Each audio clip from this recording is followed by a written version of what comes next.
Eu acho que faltam umas 4 pessoas ainda, mas eu vou dar início, mesmo assim. Então, assim, gente, tem para quem entrou ali, né, eu estava falando que abram lá no AVA, né, na semana 4, lá embaixo tem a prática 1. E aí tem 2 arquivos lá, tem a prática, o PDF, né, que são os exercícios mesmo, e tem um arquivo que é para a gente aprender as funções, né, que é o ponto .m, que são funções do MATLAB, lá é o arquivo do MATLAB que a gente vai utilizar aqui. Então vou apresentar a tela.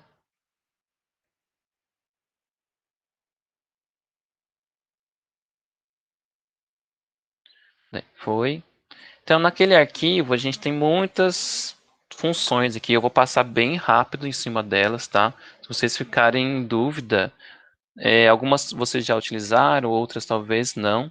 Então, se vocês ficarem em dúvida ali, aí vocês me falam, que aí eu paro e vou fazendo com vocês, tá?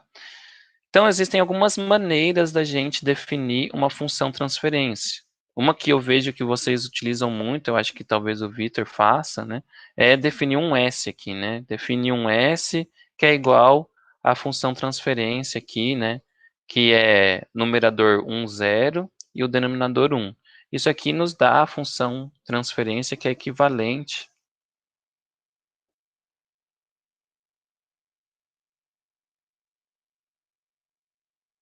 O que que ele reclamou aqui, gente? Pera aí, deixa eu ver se ele roda ali.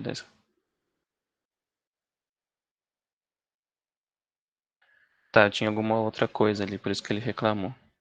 Enfim, se você define o S aqui, né, como uma função transferência, sendo numerador 1, 0 e denominador 1, a gente tem o S aqui, né, que é igual ao próprio S. Então, esse S é a função transferência, transfer function lá, né, a função TF, e esse S aqui é o S variável que a gente chamou. Então, tem essa maneira de você criar um S, né, e aí a gente gera uma função transferência que é basicamente, né, utilizando esse S aqui como a gente vê ali nas aulas mesmo, né? Então, fazendo o S ao quadrado, S e tudo mais. Mas a função TF aqui, né, a gente vai definir um numerador e um denominador. Esse numerador, ele corresponde os parâmetros com potências de S, né, e o denominador também. Então, veja que aqui o A, né, é a mesma coisa que o A vezes S ao quadrado, o B vezes S, e o C, né, sozinho, porque é o S elevado a zero. Então, a gente coloca os parâmetros que multiplicam as potências de S, tanto para o numerador quanto para o denominador. Então, vou gerar qualquer uma aqui, né? Inventar aqui. Se eu colocar um TF 1, né? E dividir por 1, eu tenho que ter S mais 1 em cima e S mais 1 embaixo. Entendeu? Na função transferência. Numerador e denominador. Gente, aí. S mais 1 e S mais 1. Beleza? Então, veja que a gente colocou o 1 aqui no parâmetro que multiplica o S e o 1 que multiplicando o S elevado a zero. Ah, e se eu quisesse colocar, sei lá, 2S quadrado, então eu coloco um 2 ali, né? E aí isso aqui aparece em cima aqui, 2 vezes S ao quadrado, ok? Então, vocês podem utilizar tanto isso daqui, né? Uma função transferência que é exatamente corresponde ao S, e aí você fazer manipulações, né, com esse S, ou gerar, né, a função transferência de forma direta ali. Existem duas funções, né, que vão dar os polos e zeros dessa função transferência. Então, colocando aqui, só para mostrar para vocês, na verdade, né, o G1 e o G2, né, tanto faz da maneira que eu chamei lá, eles dão funções de transferências que são iguais, tá? Então, vou usar o G1 só, né, porque não tem porquê eu ficar usando os dois. Então, aqui, são as figuras 1 e 2, elas são exatamente iguais, né? Estou plotando os zeros e os polos da função transferência G1. Então, eles são idênticos, tá? Então, você pode usar tanto o pzplot quanto o pzmap, mas o pzplot, ele permite vocês mudarem, né, algumas configurações do plot. Então, o pzmap ele não permite isso, o pzplot permite isso. Então, lembra que eu, nas aulas gravadas, até comentei, né? Quando você põe um H ali, né, chama a figura, e aí você pode mudar algumas características do plot.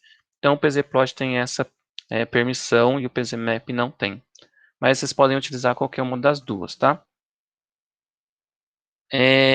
Uma função, por exemplo, que vocês podem utilizar bastante é uma função que vai gerar os polos, então ele vai colocar num vetor os polos daquela função transferência e os zeros daquela função transferência, né? Então, o v e o x ali, né, eu vou dar um clear em tudo aqui para a gente poder fazer de novo.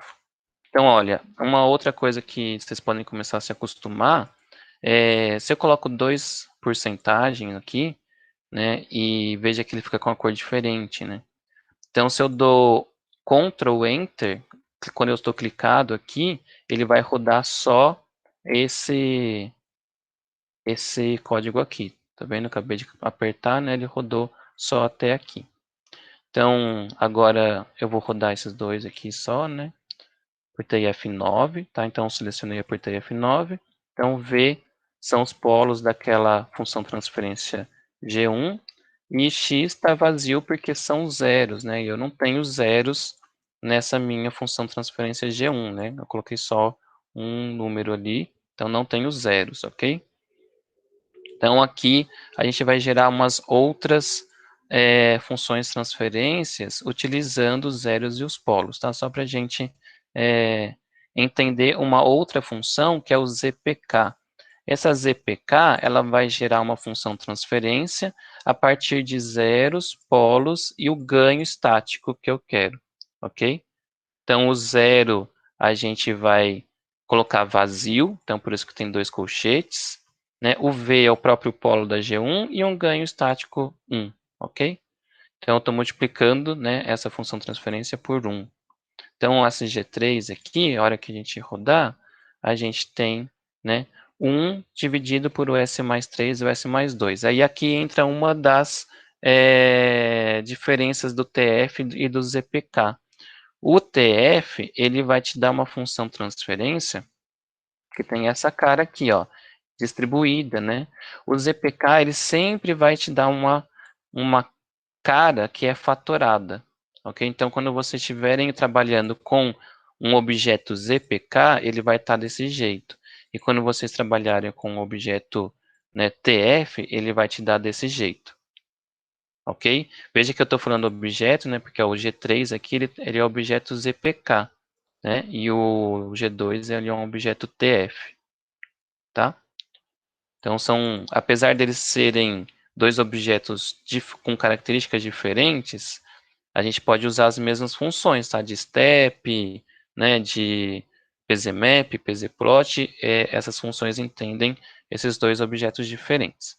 Então, eu vou modificar aqueles polos que a gente tinha ali, tá? Acho que eu chamei de 1 aqui, mas vou voltar para ver. Modifiquei os polos. Então, eu tirei, então eu tinha um V, né? Que que são esses daqui, né, o menos 3 e o menos 2. E aí agora eu tenho um novo V, eu tirei, né, menos 1 dos dois. Então fiz o vetor menos 1, né, então ficou menos 4 e menos 3. E eu gerei uma G4 com esses novos polos, ok? Eu gerei uma nova. Então eu estou manipulando os polos da maneira que eu quero. Vejam que é isso que eu estou fazendo, né? Ah, tá, mas e agora se eu quiser fazer polos que são diferentes, né? Não quero tirar um valor deles ali que é igual, né? Porque eu tirei um dos dois elementos ali, dos dois polos, né? Então eu tenho que separar, como o vetor V ali é um vetor, né? Que tem 1 e 2, são dois elementos.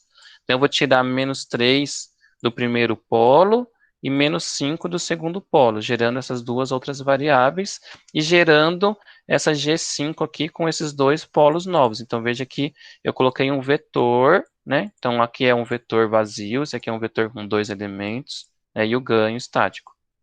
Estão acompanhando, gente? Professor, na hora que você faz isso, você muda a FT, quando você muda esse polo, é isso? Então, ó, eu estou mudando o polo e aí eu gero a FT, então essa G5, ela tem aqueles polos que eu calculei, Ah, tá tá. vendo? Então o P1 ele vai ser menos 7 e o P2 é menos 8. E veja que a minha FT que eu construí, ela tem justamente esses polos, entendeu? Então eu estou modificando os polos da maneira que eu quero para criar uma nova FT que tenha esses polos, ok? Beleza, obrigado. E aí, como entrada, usando o ZPK ali, eu coloquei os zeros, os polos e o ganho que eu quero, né? Aquele K, então vamos fazer uma brincadeira aqui, né? Vou colocar o 10, por exemplo, tá? E gerar de novo ela para a gente olhar o que acontece. O 10 aparece aqui em cima, ok? Então ele aparece, ele é como se fosse assim, olha, é essa função aqui, certo? Com um 10 multiplicando aqui fora, ok? Então aí como eu tenho só um aqui, ficou 10. Vou colocar um zero ali em cima também para a gente ver. Então faz de conta que eu tenho um zero a menos um. Então o que, que vai aparecer em cima? S mais 1.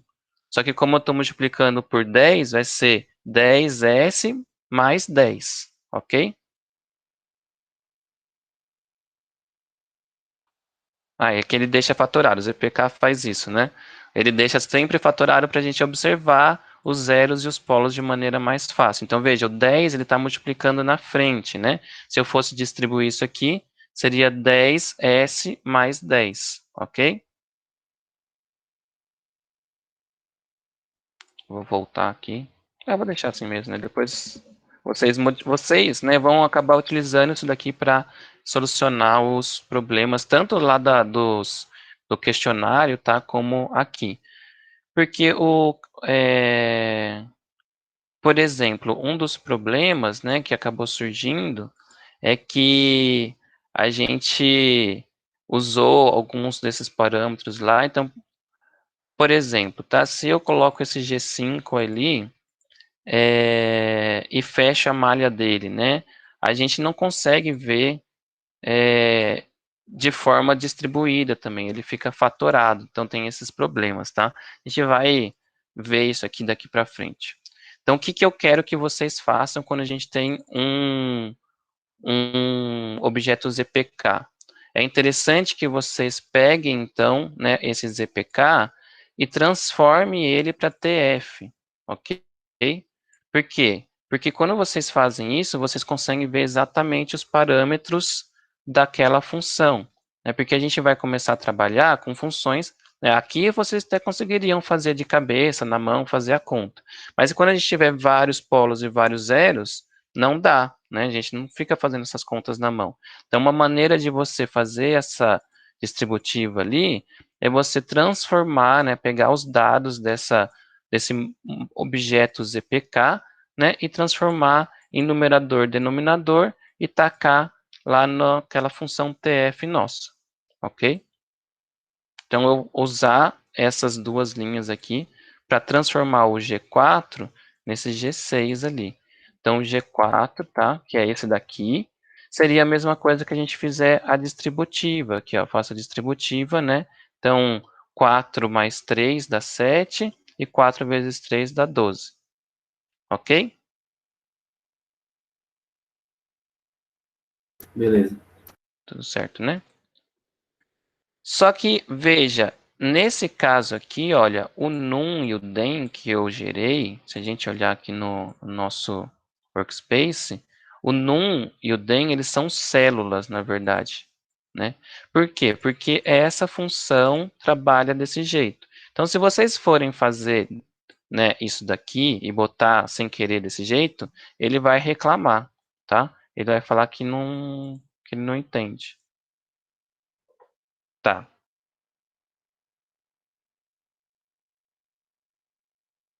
para ver se ele entende. Mas se vocês tivessem mais, tivessem mais, como que fala, gente? Mais sistemas, né? Se tivesse um mimo, por exemplo, ele não entenderia, né? Porque você teria mais células, tá? Então aí você geraria um, um problema ali, ele daria um erro, ok? Mas como a gente tem ali só 1 para 1, ele dá certo. Então, nesse caso aqui até daria certo, né? Não precisaria colocar aquele valor ali que é a chamada da célula. E aí, nesse caso, agora, o num e o den, eles são arrays, na verdade, são vetores, né? Mas essa função, veja que eu não estou colocando o G4 direto. Eu estou colocando, né, como se fosse o nosso ZPK. Então, o ZPK aqui, né, ele tem aquelas entradas, só que eu já estou fazendo direto, ó, estou fazendo ZP para TF, né? ZP to TF, ok? Então, eu estou fazendo, em vez de criar a função transferência e aí depois colocar dentro dessa função para gerar o NuDen, né, eu faço isso numa linha só, num código só, né? E aí eu gero o NuDen e gero a função transferência usando o TF, ok? Então aí seria o nosso G7. Então o nosso G6 e o nosso G7 são iguais, porque o V, né, são os polos da nossa função transferência ali que eu tinha usado, tá? Que o V aqui, ó, é 4 e 3, menos 4 e menos 3, que são os polos dessa função transferência aqui, que eu já estava trabalhando antes. Ok? Eu só estou falando maneiras de vocês manipularem, né, as funções transferências aí no MATLAB. Então, se vocês tiverem os polos e quiserem transformar numa função TF, vocês podem usar essa função. Ah, se vocês já estavam trabalhando com um G4 aqui, vocês não precisam tirar os polos para atacar nessa função. Vocês podem usar o TF data, entendeu? Então, são maneiras de vocês manipularem aí o nosso sistema ali. Tem uma função que vocês vão acabar utilizando bastante, que é esse min real aqui. Por quê? Deixa eu pegar a G1 aqui para ver como é que ela tá, né? Então, o G8 aqui vai ser o min real do G1. O que ele vai fazer, né? Aparentemente não fez nada, né? A G1 está igual ao G8. Então, não mudou nada, aparentemente. Mas quando a gente faz a malha fechada, o que acontece? Olha, a gente aparece aqui com essa função transferência. Essa é a malha fechada, né? A malha aberta dividido por 1 mais G1. Então, a gente tem essa malha fechada aqui, que está super, né? Tem um SL quarto aqui, né? Tem várias potências aí. E aí, será-se que ela realmente é aquilo, né? Ou ela teria simplificações que daria para ser feito, né? Então, na verdade, essa aqui é a nossa malha fechada. Porque o que aconteceu? Quando a gente faz essa conta aqui, ela não realiza simplificações, ela não corta zeros e polos que acabam aparecendo ali no mesmo local. Ela mantém, porque ela quer te mostrar, né, toda a dinâmica real, né, que é da malha fechada. Mas existem cancelamentos que a gente pode fazer, né, que o MATLAB não faz quando a gente faz a manipulação dessa maneira aqui, ok? A gente vai ver isso com um G5. Deixa eu ver. Vamos ver o que acontece aqui. Eu mudei ali, vamos ver o que vai acontecer. A malha fechada do G5, do jeito que eu tinha construído ela ali, né, bem diferente, ela mantém aquela fatoração, né, de zeros e polos. E veja que esse S mais 7 aqui, eu poderia cancelar com esse S mais 8 com esse aqui, né? Então, ele mantém todos os polos de zeros, ele não faz o cancelamento automático. Então, para eu fazer esse cancelamento, essa simplificação, eu tenho que usar esse min real ali, né? E aí ele faz esse cancelamento, sobrando só o que não precisava cancelar, ok? Então, quando eu falar assim, qual que é a malha fechada do sistema tal, né? É interessante que vocês façam essa simplificação, ok? Usando essa funçãozinha aqui. Tem uma maneira de você fazer isso, diretamente, né? Você não precisa ficar fazendo essa manipulação, mas eu não gosto de fazer essa manipulação com essa função feedback aqui, porque eu acho ela um pouco confusa, tá? E eu acho ela uma caixa preta. É interessante que vocês sempre tenham em mente essa relação da malha aberta com a malha fechada, tá? Então, por isso que eu uso bastante isso daqui. Mas tem essa função feedback. O que que ela faz? Ela faz, vou até abrir ela aqui. Então, essa seria o M1, né, que é a primeira entrada aqui da função, e aqui o M2. Então, veja que ela tem uma gente, esqueci o nome disso. É como se for, não é a malha aberta, né? Porque a malha aberta a gente multiplicaria com M2 também. Mas uma. A Gente, planta, esqueci. professor? Não, não é planta, é uma rota direta, né? Eu esqueci o nome A disso seta? exatamente. É uma a direta, essa. Gente, esqueci o nome disso. Mas enfim, quando você vai, você tem que. A primeira entrada seria essa. Fluxograma, professor? Não, não é fluxograma. Não Gente, está falando da bolinha de referência também, não. não, tô falando assim, ó, se eu tivesse vários blocos aqui, eu teria que multiplicar todos eles para colocar como a primeira entrada aqui, ok? E aí, a outra entrada seria a da retroalimentação do sensor, né? Porque isso aqui é a nossa saída real, isso aqui seria a dinâmica do sensor. Mas no nosso estudo de controle, a gente sempre estuda como sendo essa dinâmica do sensor igual a 1.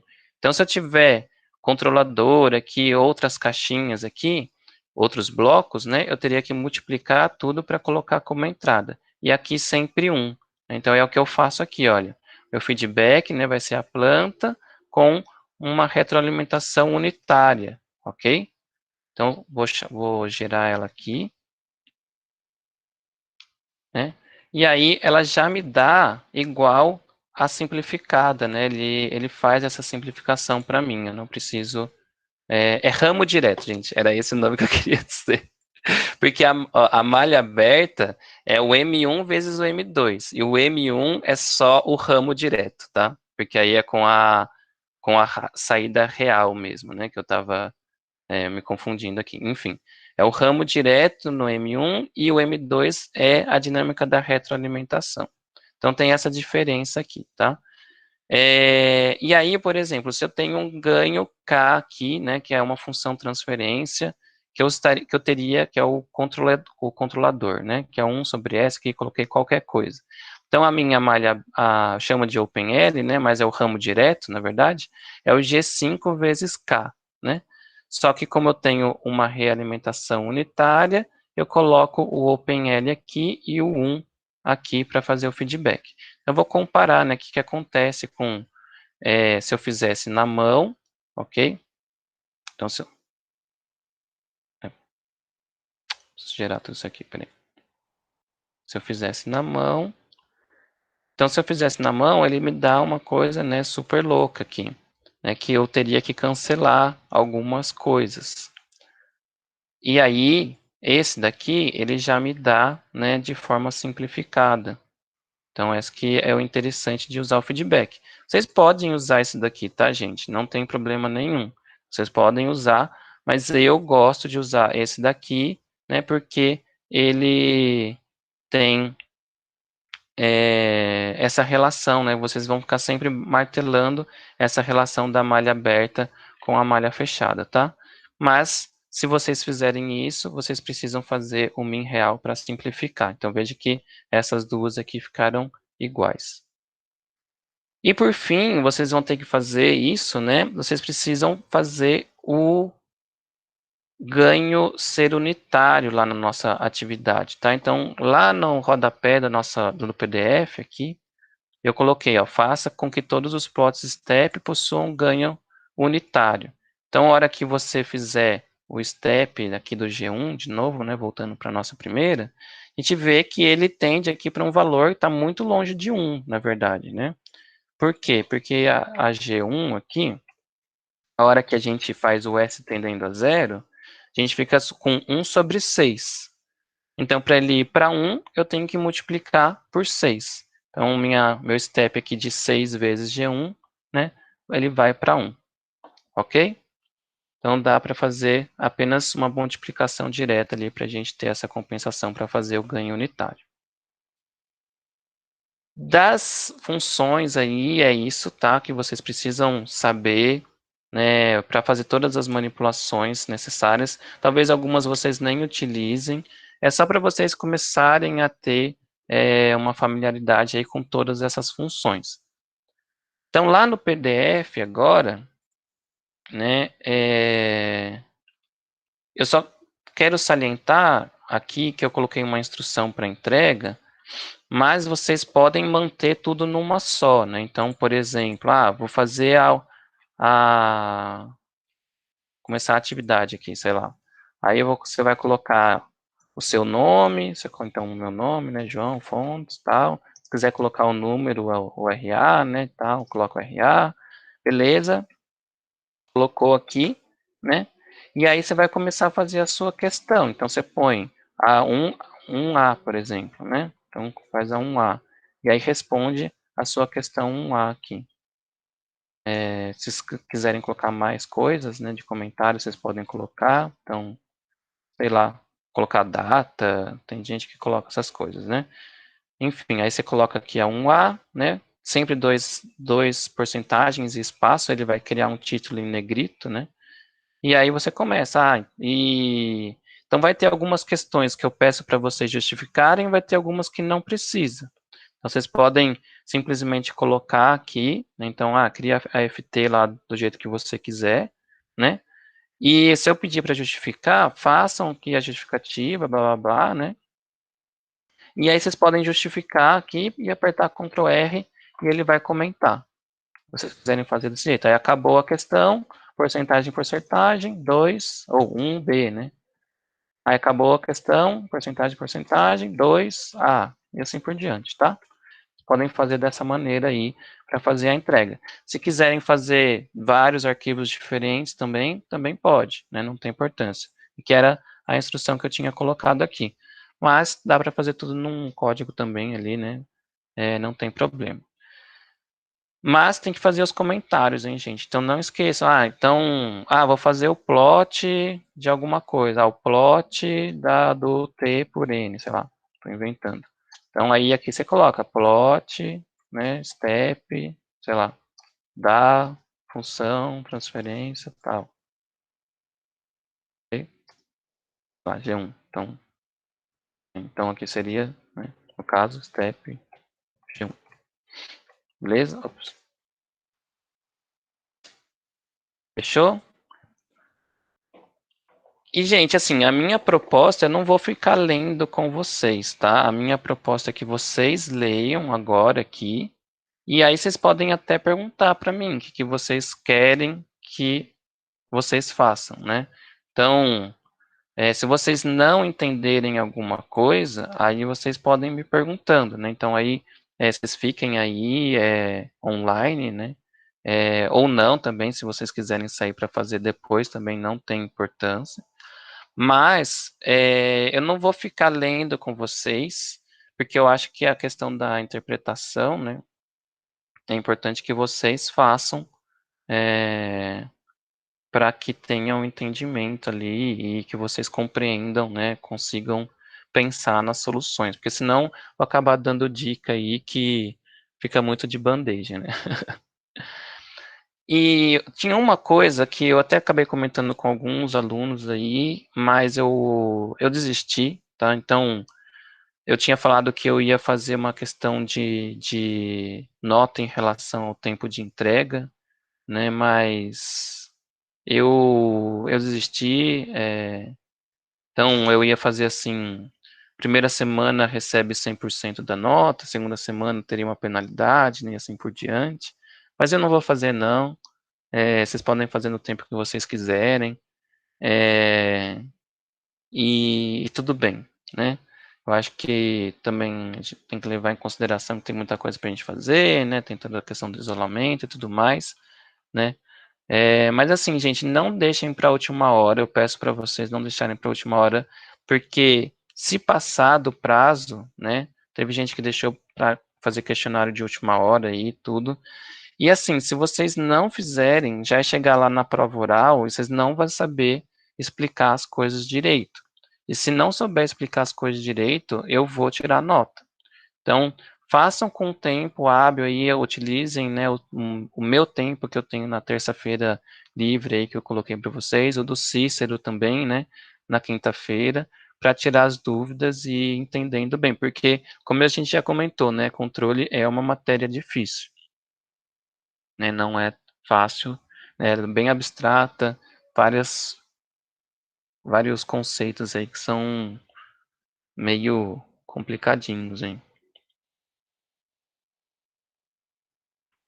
Então, minha proposta agora, né, que vocês peguem ali e comecem a fazer já, né, leiam, veja se vocês entendam o que eu quero dizer, né, se vocês teriam alguma ideia de como solucionar, né, se vocês têm alguma dúvida de como proceder.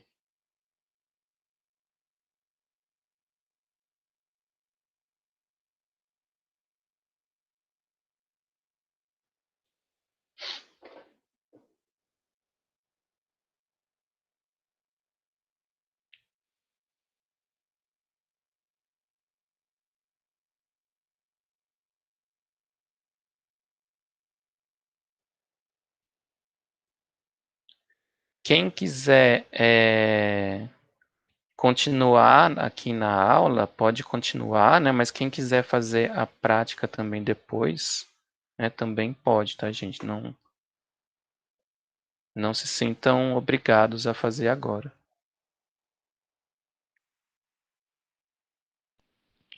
Ah, legal, professor. E daí o senhor vai dar mais alguma coisa depois disso ainda hoje?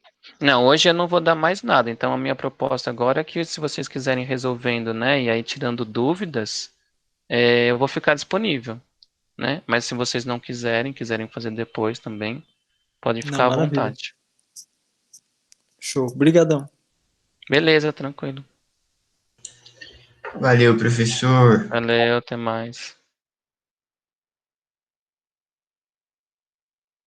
Obrigado, professor. Eu tô com o mesmo problema. Hoje tá um dia meio corrido. Tranquilo, gente. Até mais. Tchau, tchau. Tranquilo. Obrigada, Até, tchau, professor. tchau. Boa semana. Imagina, você também.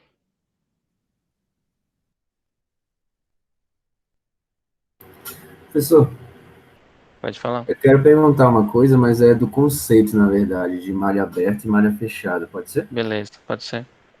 Tipo, quando eu fui fazer a atividade, eu percebi que, da semana 2, eu percebi que não tinha o conceito claro, assim, porque quando...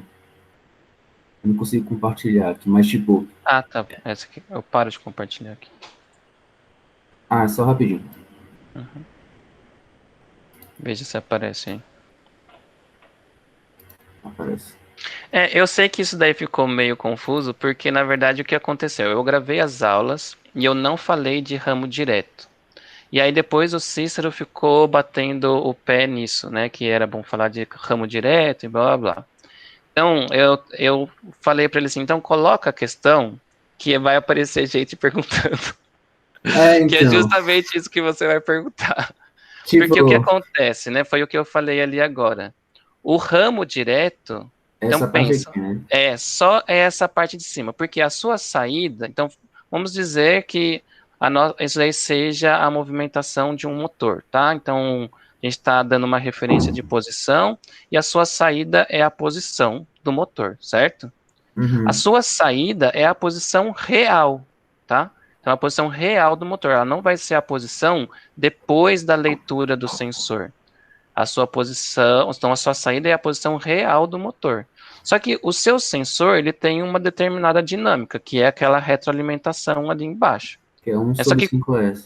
isso, só que no caso de cima, a gente está considerando que a dinâmica ela é tão rápida que é como se fosse um ganho 1. Ela é 1 para 1, entendeu? Então a gente despreza a dinâmica do sensor. Então, quando a gente fala de malha aberta, a gente está fazendo a relação de considerando a dinâmica do sensor. Então é como, porque quando a gente vai fazer uma medida, né, a gente está falando de malha aberta, então a gente está fazendo já considerando a dinâmica do sensor. A dinâmica do ramo direto é da própria valor real, entendeu? Da posição, no caso, né, do exemplo, do motor. Então, o ramo direto, nos dois casos, seria a multiplicação das duas caixas de cima, dos dois blocos de cima. Já a malha aberta, ela é diferente, né? Na malha fechada ali de cima, né, no nosso sistema de cima, a malha aberta, ela é igual ao ramo direto. Por quê? Porque a dinâmica do sensor ela é desprezada, né? A gente considera como uma retroalimentação unitária. Já embaixo, não. O ramo direto ele é diferente da malha aberta. Porque o ramo direto, né, ele não considera a dinâmica do sensor e a malha aberta considera a dinâmica do sensor. Essa que é a diferença. Entendi. Então, tipo assim, o mesmo sistema, eu posso chamar ele tanto de malha aberta quanto malha fechada, só vai depender do que eu estou chamando, né, no caso, para analisar. Porque assim, olha, quando eu falo a malha aberta do sistema, é como se eu, né, tirasse essa retroalimentação. A malha fechada é com a retroalimentação. A malha aberta, eu falo assim, qual que é a função transferência de malha aberta, né? Então, é como se eu tirasse essa retroalimentação e só multiplicasse ali os meus blocos, né, de forma direta, um em relação ao outro. Essa é a malha aberta. Aí a malha fechada, eu faço aquela continha, né? A malha fechada dividido por 1 mais malha aberta dividido por 1 mais malha aberta, né? Essa é aquela conta que eu ensinei vocês a fazerem. Só que isso só funciona quando a gente despreza a retroalimentação, a dinâmica, né, do sensor. A gente faz uma retroalimentação unitária. Quando a gente tem essa dinâmica embaixo, aquela continha lá não funciona mais. Eu acho que tem até uma questão que ele fala assim, não considere a função direta que o professor ensinou, né? Porque não vai funcionar. Você tem que fazer na mão, né? Porque aí você tem que chamar cada seta dessa aí de uma variável e fazer as relações e tudo mais. Isso. Entendeu? Tem essa diferença de conceito. Era mais porque, visualmente, para mim, eu tinha colocado na cabeça que quando tinha essa retroalimentação aqui, seria uma malha fechada, mas no caso não precisa ser, necessariamente. Pode ser também a malha aberta, que aí, no caso, você pode repetir, eu desprezo ou não desprezo? Não, é que é assim, olha, são duas coisas diferentes que a gente está falando, tá? Quando eu tenho essa retroalimentação aí, eu tenho um sistema que é um sistema malha fechada, certo? Só que quando a gente vai analisar um sistema malha fechada, a gente tem que estudar, na verdade, a malha aberta, entendeu? Então, o que a gente faz?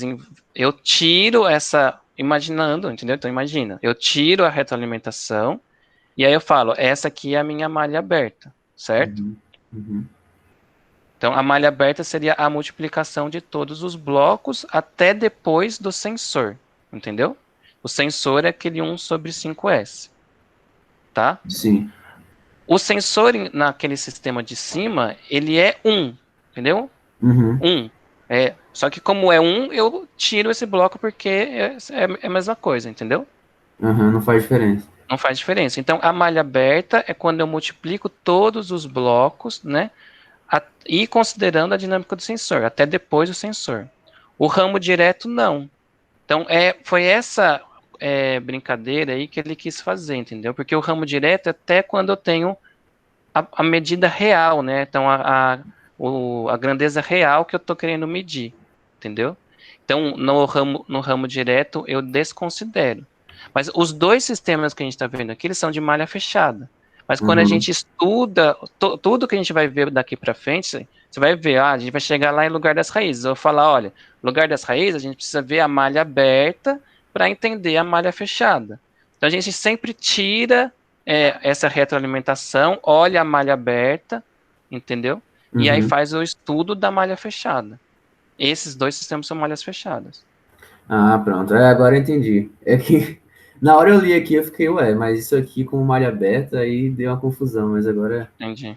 Agora entendi, valeu. Mas aí, quais são as malhas abertas desses dois sistemas? Eu tenho que multiplicar todas as caixas, entendeu? Tanto o de cima quanto o de baixo. Agora, se fosse o ramo direto seria só as duas de cima, né? Uhum. tanto no sistema do de cima quanto do de baixo, Uhum. tá? É desconsiderando a dinâmica do sensor. É só Ah, isso. tá, beleza. Obrigado, professor. Imagina. É meio confuso isso, por isso que é difícil. Você precisa saber o conceito de malha aberta, malha fechada, aí a hora que a gente vai estudar a malha fechada, na verdade a gente pega a malha aberta, faz manipulações com ela para estudar a malha fechada. Né? Por quê? Porque antigamente a gente não tinha esse monte de poder computacional de simulação que a gente tem hoje. Então o que eles tinham que fazer? Fazer a identificação daquela máquina, faz a modelagem e aí estuda matematicamente a malha fechada. Né? Só que aí a gente tem algumas simulações hoje que são muito mais fáceis da gente fazer. Mas antigamente era tudo na mão, no papel, né? Então a gente tem algumas ferramentas que a gente vai estudar, né? Que, por exemplo, é o lugar das raízes, que a gente alimenta sempre com a malha aberta. Porque quando a gente fecha a malha, a gente não tem certeza se ela vai ser estável ou instável. Então, eu não posso fechar a malha assim, vou fechar aqui e testar esse controle. Ele vai explodir, entendeu? Ele pode estragar. Então, a ideia é sempre saber conhecer a malha aberta e fazer algumas manipulações, utilizar ferramentas que a gente vai entender como a malha fechada se comporta. Isso que assim, é o que controle a gente faz, sabe? Basicamente é isso. Beleza, obrigado. Imagina.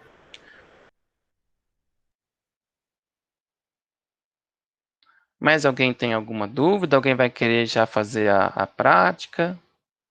O pessoal prefere fazer sozinho depois. Eu até entendo, gente, porque assim, ó, vai ser conceitos bem abstratos ali que vocês vão ver, né?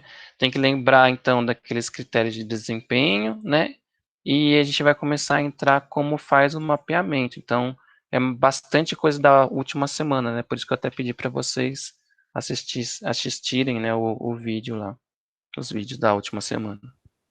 Professor, uma dúvida que eu estou tentando fazer Uhum. você consigo, com a semana 3 a prática inteira é possível resolver ou não? Vou ter que assistir a aula semana 4, 5? Não, 4 não, até a Tá. semana 3, né, semana Ah, tá. passada.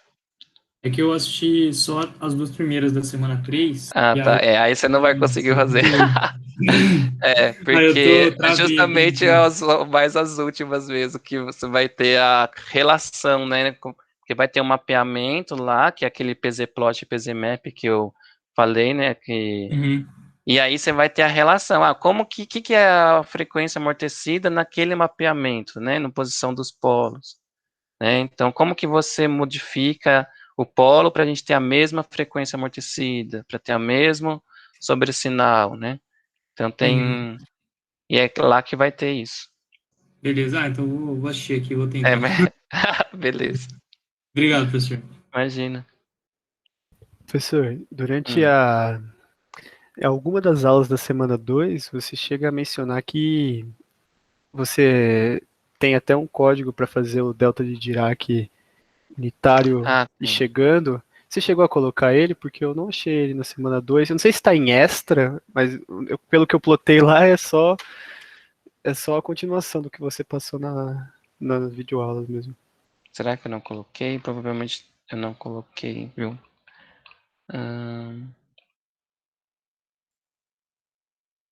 Eu vou dar uma na semana 2, né? Eu não coloquei mesmo, viu? Eu posso colocar lá. Que estranho. Eu me esqueci mesmo. Eu vou. Não tá mesmo. Não tá mesmo. Eu vou colocar lá. Tem essa. É um for bem simples, né? Ele vai aumentando o A lá e, e aí ele vai aproximando pro delta de Dirac. Tranquilo, professor. Obrigado, Mas viu? isso não precisa saber, tá? Aham. Isso aí é só uma definição, só É não que é uma eu, coisa. eu tava imaginando como que eu faria esse código do MATLAB. Eu achei que seria um laço em que você dava o número de pontos do lean space e aí ele ia diminuindo do último até o primeiro.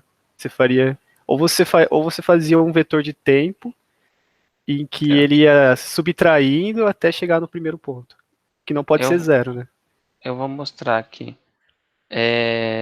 Ó, o A, eu vario, né, de 1 até 10, né?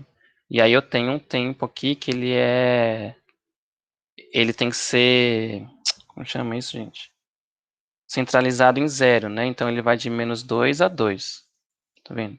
Ele tá de -2 a 2. E aí, o A, ele vai aumentando, e aí eu tenho a definição do B em relação ao A, porque o A que vai tendendo, né, para infinito. E aí, é só colocar naquela formulinha lá, né, em relação ao B que eu coloquei. Isso. Deixa eu plotar aqui, vamos ver o que ele faz.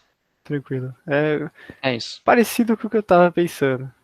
Tá vendo? Ele é centralizado no 0, né, Uhum. e aí ele vai, de acordo com que o A vai aumentando, né, ele vai afunilando e indo cada vez mais para cima. Então, vou colocar um maior aqui só para dar uma brincada.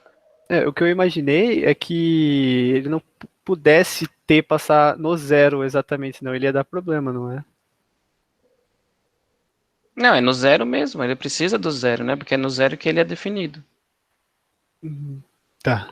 Tá vendo? Ele vai tendo, tipo, quanto maior, ele vai afunilando cada vez mais ali, Uhum. em cima Tranquilo. do 0. Tranquilo, professor. Obrigado, viu? Você vai Imagina. colocar esse daí? Coloco, Ok. Léo. Aqui Valeu. eu tenho alguns que eu gero umas figuras à parte, né, só para gerar, para colocar no slide, e eu esqueci de colocar num outro que eu disponibilizo para vocês. Uhum. Foi Não tem só problema. essa confusão que eu fiz.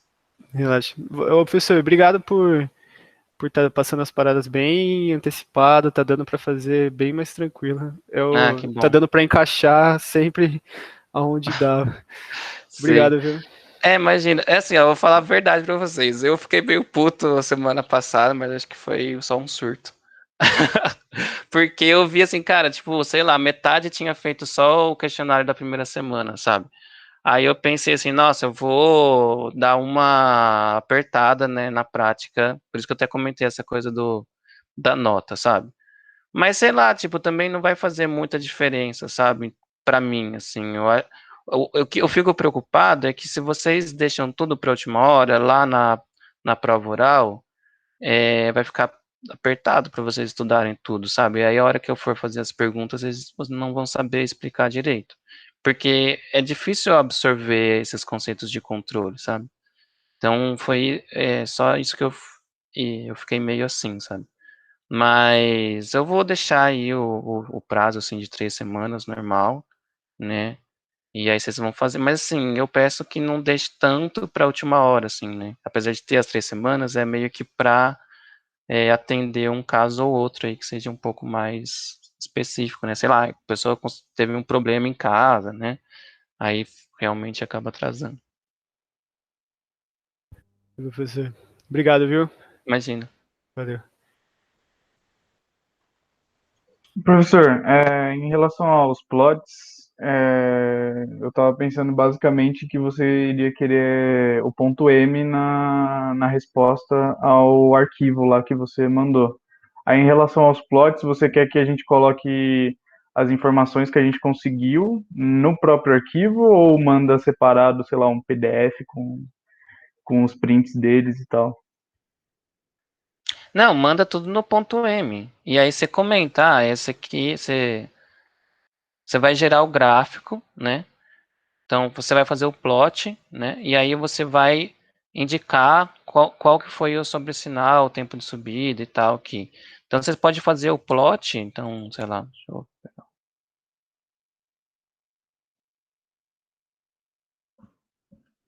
eu ver. É que eu estava em dúvida se só indicar no comentário o valor você aceita. Isso. Você vem aqui, pega as características, né? Pega as características. E aí você fala, o tempo de subida deu 2,48.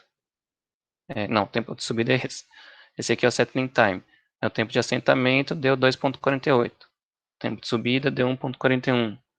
Entendeu? Entendi, obrigado. E no comentário mesmo. Então você faz o step, né? Que nem eu falei aqui.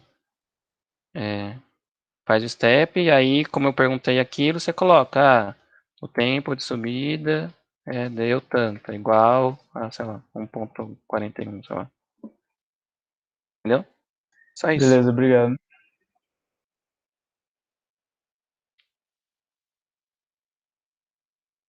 Valeu, até mais.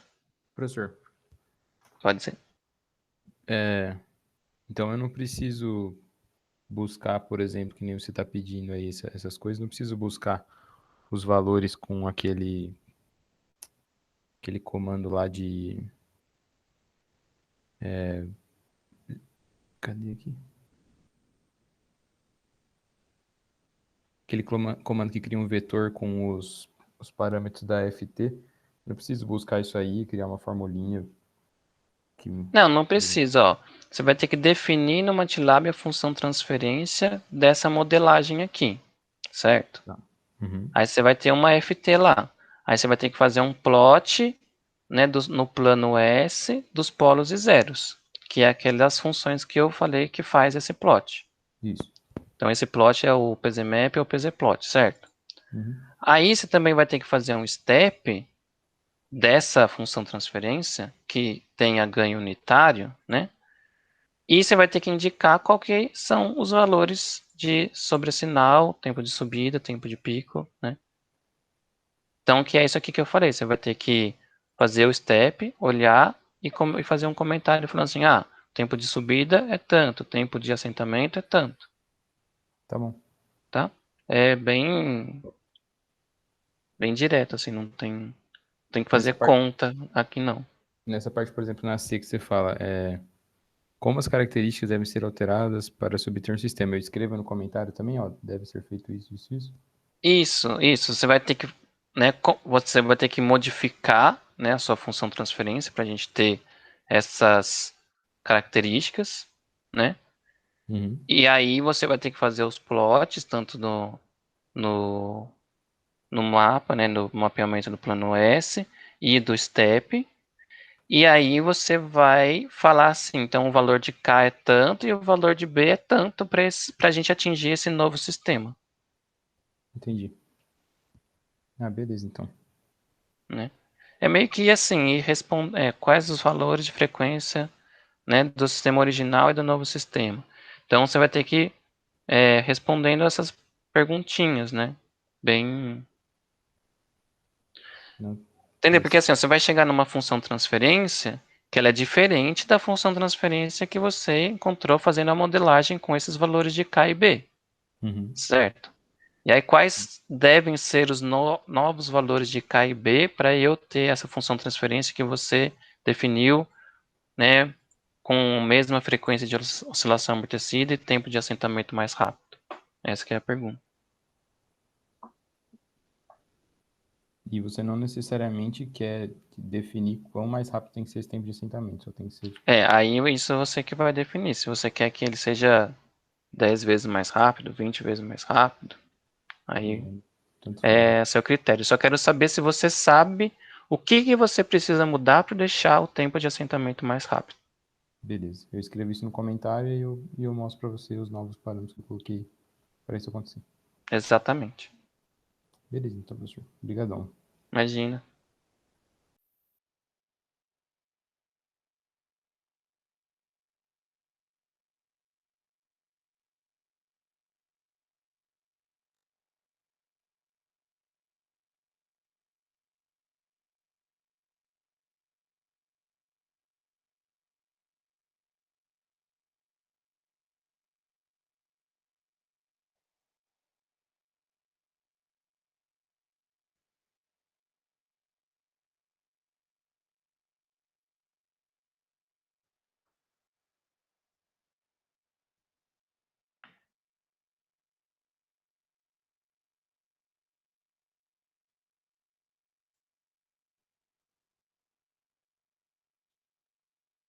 Pessoal, eu vou parar de gravar só para não ficar muito grande o vídeo, tá? Mas aí se vocês quiserem ir me perguntando, eu vou ficar disponível aqui.